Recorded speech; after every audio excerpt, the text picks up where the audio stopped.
Hola, ¿cómo estás? Hoy vamos a platicar en este episodio del podcast Presencia Ejecutiva by Ale Marroquín de cómo echarle ganas no es suficiente. Y te voy a explicar por qué cuando decimos esta frase no tenemos conciencia ni estamos presentes de lo que realmente significa.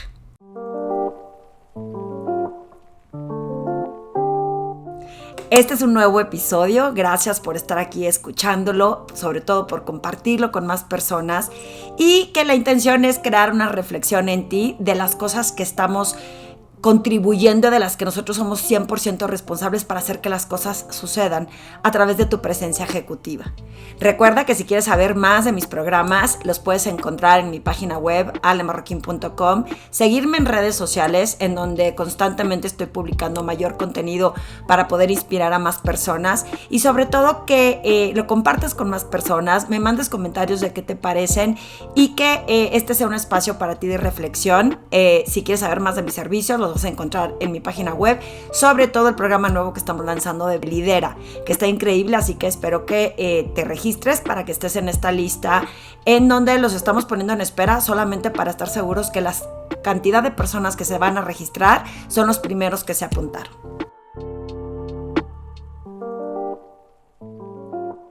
Y bueno, te cuento por qué quiero hablar hoy de por qué echarle ganas no es suficiente. Me da mucha risa porque siempre pongo el ejemplo de que cuando mi hija era chica y yo le decía, saca mejores calificaciones, Valentina, me decía, mamá, es que ya le estoy echando ganas. Y cuando llegaba con la misma calificación, yo le decía, ¿qué estás haciendo para echarle ganas? Porque el resultado es el mismo. Y lo pongo como analogía porque pasa en muchos aspectos. En el caso de ella eran los estudios. En el caso de muchos profesionales, es decir, ahora sí ya le voy a echar ganas para que vaya mejor. Ahora sí ya le voy a echar ganas para esta dieta. Ahora sí ya le voy a echar ganas para ir al gimnasio. Y se queda en, le estoy echando muchas ganas. Y eso es un concepto que en mi opinión es ambiguo y no es concreto. Y lo hacemos no solamente cuando decimos le vamos a echar ganas, lo hacemos en muchas ocasiones, en diferentes, en situaciones específicas y te voy a explicar cómo. Estas últimas 2 semanas estoy feliz porque me faltan otras 2 de estar participando con un grupo en sus diferentes oficinas regionales, en donde estamos explorando la posibilidad de cómo alinear los valores de las personas, la esencia de cada uno, los talentos, su contribución, para alinearlos a los valores de la organización y que se pueda transmitir un mensaje coherente y cohesivo de lo que significa esta identidad de esta organización.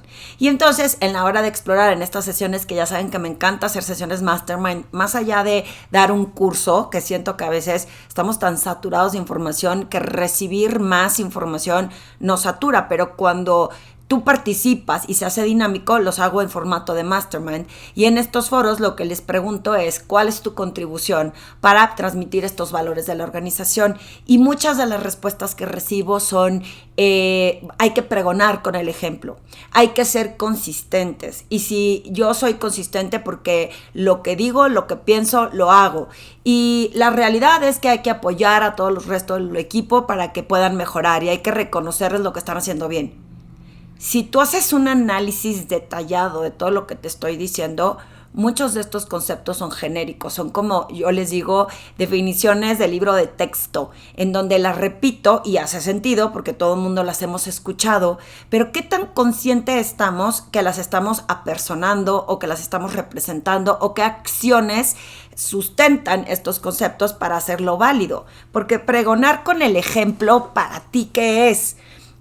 Yo puedo decir que recientemente creo que les conté que hay personas que quizá no son puntuales y entonces en su definición de puntualidad es que ¿qué más da que yo llegue 10 minutos tarde? Y en ese ejercicio de la puntualidad, si tú pregonas con el ejemplo, porque a ti no te importa que 10 minutos puedan afectar tu puntualidad, pues ese ejemplo está mal transmitido, porque otros van a decir, si esta persona llega 10 minutos tarde, yo también, y a lo mejor la otra dice, bueno, pero yo llego 15, total, ¿qué más da? Entonces hay que tener cuidado con esos ejemplos de pregonar con el ejemplo, cómo están siendo percibidos por otros y para ti cómo las acciones los representan, porque sin conciencia no te puedes dar cuenta que quizá está mal enfocado tu ejemplo. O por ejemplo, muchas personas me decían, es que hay que ser empáticos con los demás para poder generar mayor trabajo en equipo. Ok, mi pregunta es, ¿cómo generas esa empatía? Porque yo digo de broma que cuando instruyen a todas estas personas que te atienden en los telemarketings de muchas instituciones, específicamente en este caso de los bancos, ¿no? Recientemente a mi hijo le cancelaron una cuenta de banco, de su tarjeta de débito. Él está estudiando en el extranjero y le cancelaron la cuenta simplemente porque ellos hicieron un análisis y decidieron que le faltaban unas huellas digitales y como no se apersonó para ponerlas, porque no está en México, decidieron cancelarle la cuenta. Cuando hablamos a reclamar, la persona que contesta me dice, hijo, entiendo, me apena mucho las molestias. Y yo, no lo estás entendiendo y no te apenan porque la cancelaste y no me consideraste.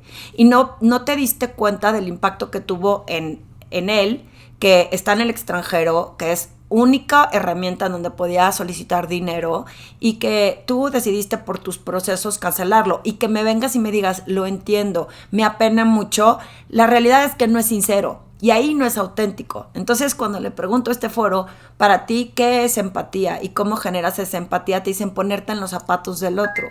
¿Cómo te pones en los zapatos del otro? ¿Cómo es que logras ejemplificar esta acción poniéndote realmente en los zapatos del otro?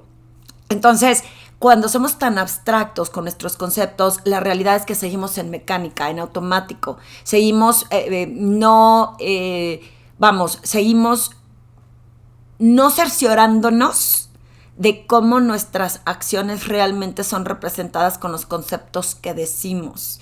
Y lo alineo al le voy a echar ganas. ¿Qué significa para ti echarle ganas? Pensarlo solamente, pensar que voy a ser empático, pensar que lo voy a pregonar con el ejemplo, pensar que voy a intentar hacer algo diferente, no es suficiente.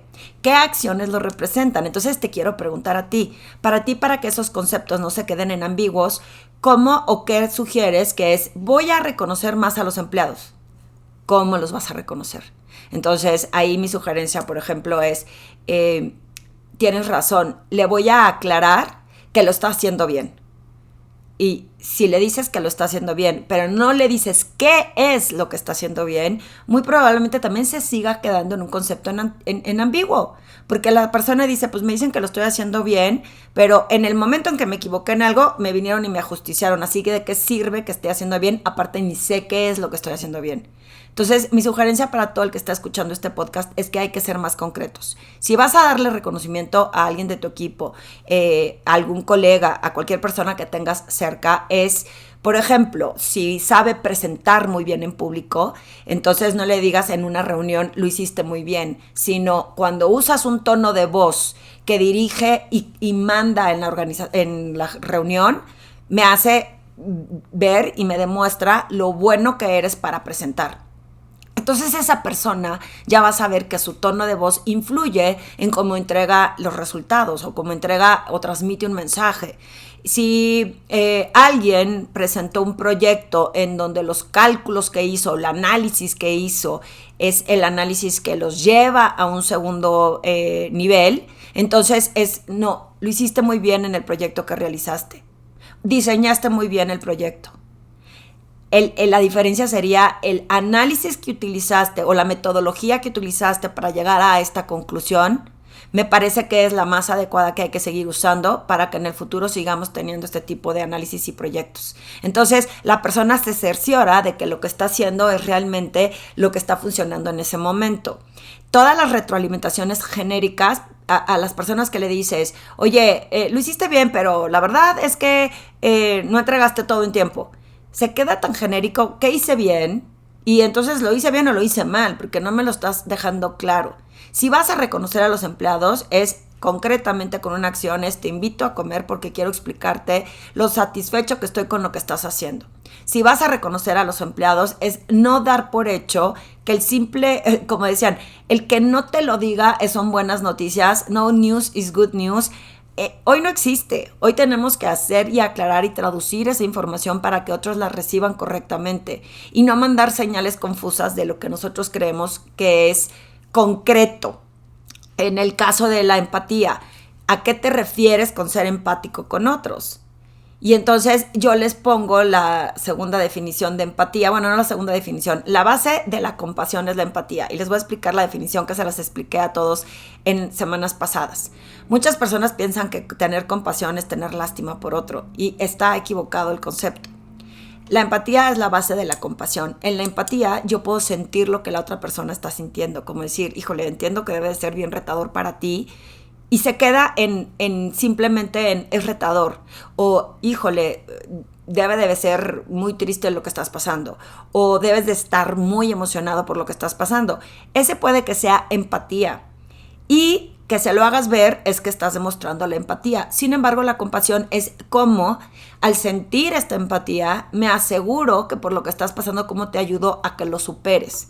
Por decir, si estás pasando por un problema retador, es cómo te ayudo a que este momento sea menos duro o menos difícil. Necesitas que te acompañe, necesitas que te escuche, necesitas que te traiga a alguien que te ayude a mejorar la situación. Y ahí es en donde entra la compasión. Y la compasión es una herramienta súper poderosa en el liderazgo, porque si nosotros actuamos con compasión con los demás, no solamente con nosotros, dejamos de sentir empatía de, ay, entiendo que es difícil para ti, pero como me dijo el del banco, pero jurídico me dice que cancele la cuenta. Entonces no estás siendo empático. Estás teniendo simpatía por mi problema y te estás sacudiendo de la responsabilidad para seguir haciendo lo tuyo o lo que te indicaron que tendrías que hacer. Y ahí no entran los conceptos concretos, porque el que me digas, fui empático con el cliente, ¿de qué sirvió? ¿Qué resultado diferente lograste? Todo esto de echarle ganas, de ser empático, de dar reconocimiento, de motivar a las personas, se queda en ambiguo si no genera un resultado diferente. Es que no entiendo por qué el cliente se enojó si yo fui súper empático. Pues, ¿qué hiciste para provocar que el cliente no se enojara? Es que la gente de mi equipo está muy desmotivada, y la verdad es que no sé cómo motivarlos. Digo, ¿qué más hacer por todo lo que estoy haciendo? ¿Qué estás haciendo para motivarlos? Les estás llamando todos los días, les estás llamando por su nombre para que sepan que sí sabes cómo se llaman, los estás preguntando cómo están. ¿O a qué te refieres motivar? De todos a echarle ganas, vamos a hacer lo posible porque lleguemos a los resultados. Eso no es motivación. Eso es un discurso que se queda en el aire porque no todo el mundo le cae. Y si tú te quieres asegurar de motivar a las personas, es qué acciones específicas vas a hacer.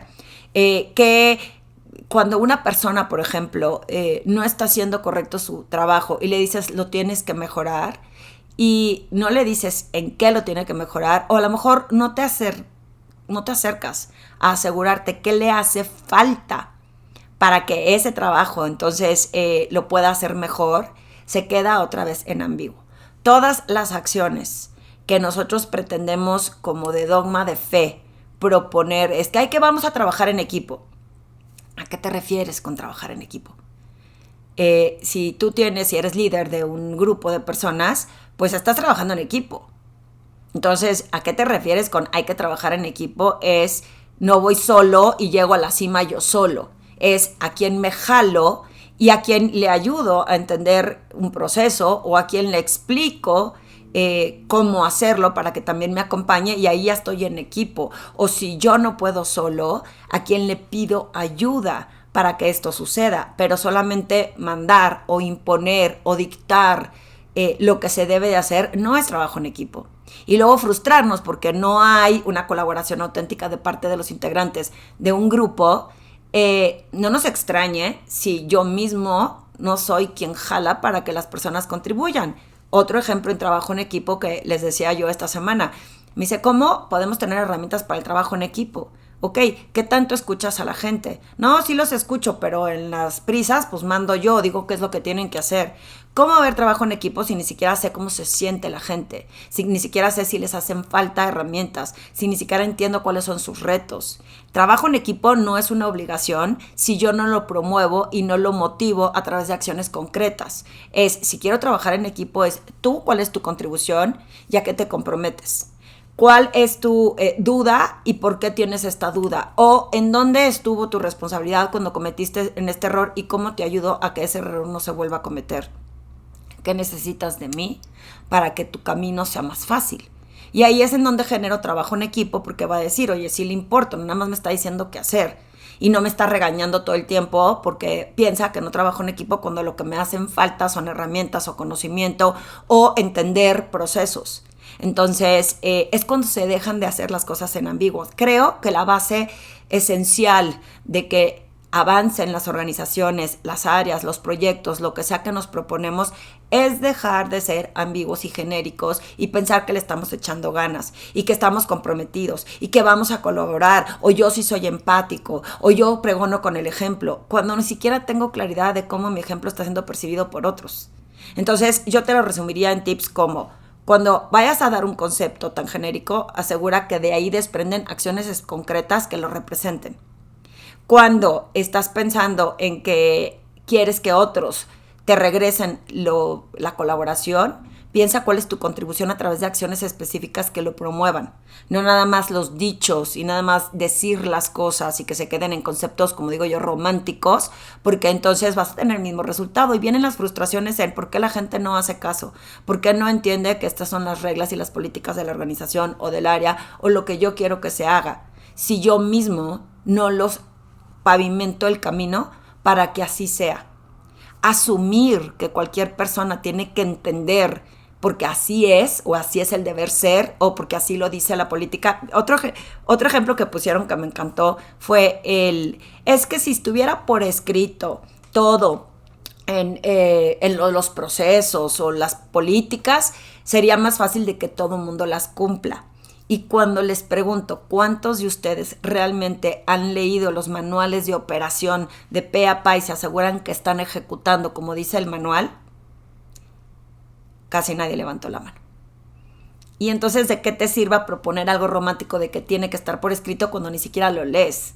Entonces, ¿qué acciones vas a hacer primero para asegurarte que esto esté bien implementado o bien entendido? Es primero leo el manual, luego hago mis preguntas de por qué no entiendo si algo no funciona y luego todos los días me aseguro que no me estoy brincando en ninguna parte de este proceso que está por escrito, porque somos bien buenos para exigir que esté por escrito, que esté plasmado, que no sea nada más como la teoría del pasado, porque también un comentario es que siempre se había hecho así, entonces dicen tiene que estar por escrito para que se deje de hacer así, y aunque esté por escrito, ¿quién tanto se involucra en leerlo y en aplicar estos conceptos? Como líder de la organización, como líder de un área, es bien importante que tú te aseguras que haya acciones concretas y que pongas fechas de para cuándo se compromete la gente. Ojo, que estos conceptos también no es tan fácil que porque yo te lo esté comentando así, se den en el momento en que te des cuenta. Necesita acompañamiento la gente y los grupos en que aunque el concepto esté transmitido en una ocasión, regresamos a patrones del pasado, de conducta o paradigmas o creencias delimitantes y nos regresamos a actuar como lo habíamos hecho antes. Estos son los disparadores para cambios de transformación cultural importantes, en donde se necesita un acompañamiento hasta que la gente lo tenga como si fuera un músculo en el gimnasio, bien trabajado para que ya automáticamente se haga.